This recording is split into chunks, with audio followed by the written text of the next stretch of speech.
ନମସ୍କାର ସାଙ୍ଗମାନେ।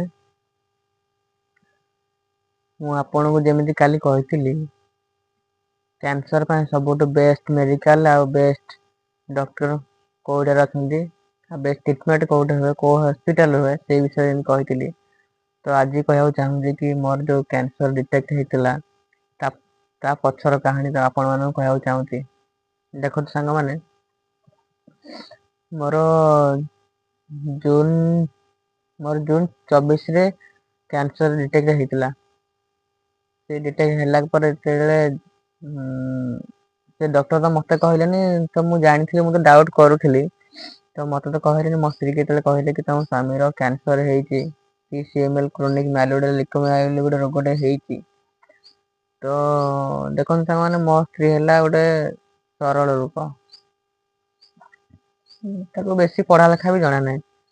ତ ଯେତେବେଳେ ଜାଣିଲା, ସେ ବହୁତ ଭାଙ୍ଗି ପଡିଲା। ସେ ଏତେ କାନ୍ଦିଲା ମାନେ ସେତେବେଳେ ବି ଆମେ ମେଡିକାଲରେ ଥିଲୁ, ତ ଆମ ପାଖରେ କେହି ନଥିଲା। ସେ ଦେଲା, କେବଳ ମୁଁ ଥିଲି।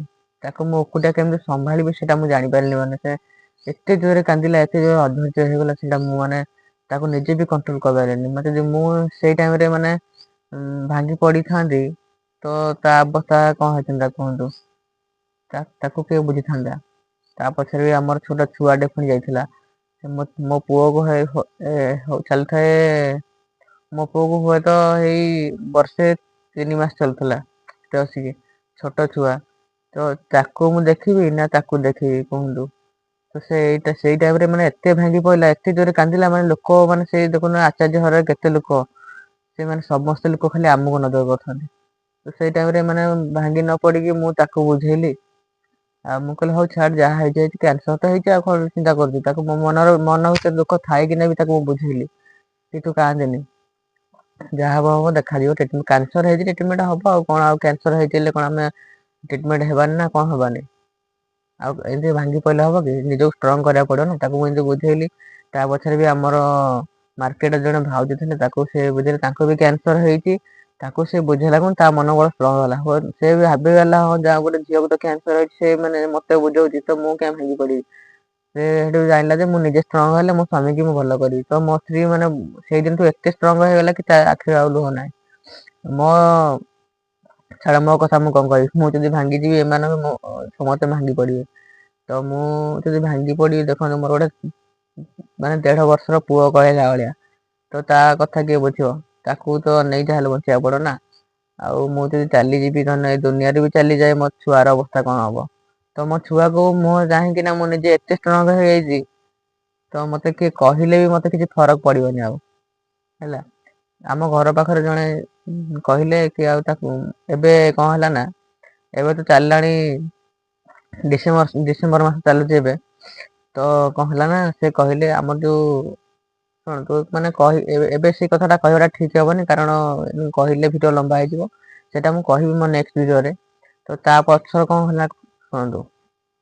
ଡିଟେକ୍ଟ ହେଲା ପରେ ନା, ତାପରେ ଘରକୁ ଆସିଲୁ। ଘର ସେ ଖାଲି ଘର ଲୋକ ପଚାରୁଛନ୍ତି କି କଣ ହେଇଛି, କଣ ବାହାରିଲା, କଣ ନାହିଁ।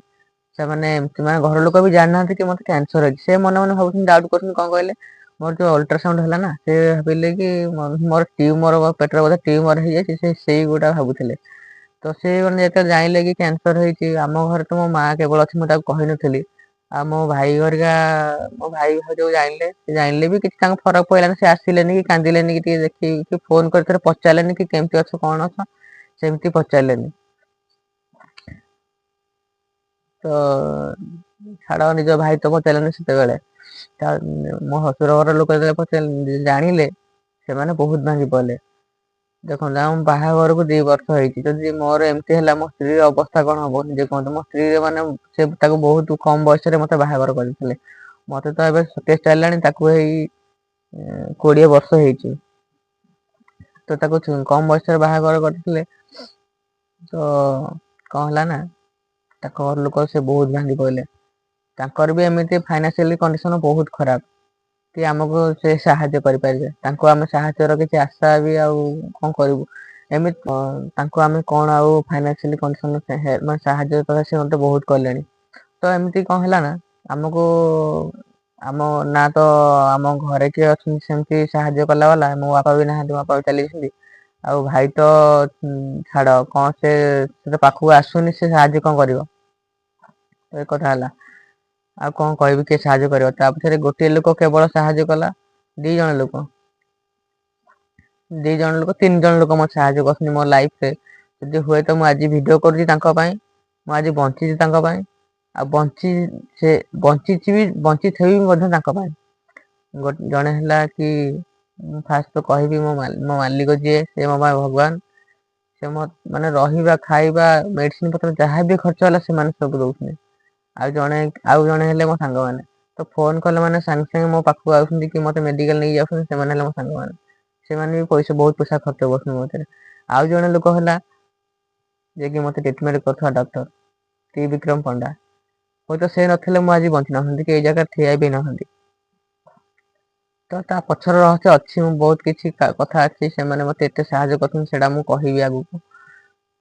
ଏଇ 2 ମାସ ଭିତରେ ବହୁତ କିଛି ଘଟଣା ଘଟି ଯାଇଛି କି ମୁଁ କହିଲେ ମାନେ ବହୁତ ଭିଡିଓ ବହୁତ ନବା ହେଇଯିବ। ତ ଆପଣ ମାନେ ଆପଣ ଦେଖିବାକୁ ଆପଣଙ୍କୁ ବୋରିଂ ଲାଗିବ, ଏତେ ଏମିତି କଣ ଦେଖିବୁ ତା ଭିଡିଓ ଟା। ତ ଆପଣ ମାନଙ୍କୁ ମୁଁ ଏତିକି କହୁଛି କି ଯୋଉ ଗୋଟେ ହାତ ଛାଡିଦେବେ ନା, ତ ସେଇଟା ତମେ କେବେ ଭାଙ୍ଗିଯିବନି। ସମସ୍ତେ ହାତ ଛାଡିଦେଲେ କଣ ହେଲା? ନିଜ ପାଇଁ ନିଜେ ଲଢିବାକୁ ଚେଷ୍ଟା କର, ନିଜ ପାଇଁ ନିଜେ ଲଢିବାକୁ ଚେଷ୍ଟା କର। ଆଉ ସମସ୍ତଙ୍କୁ ହରେଇବାକୁ ଚେଷ୍ଟା କର।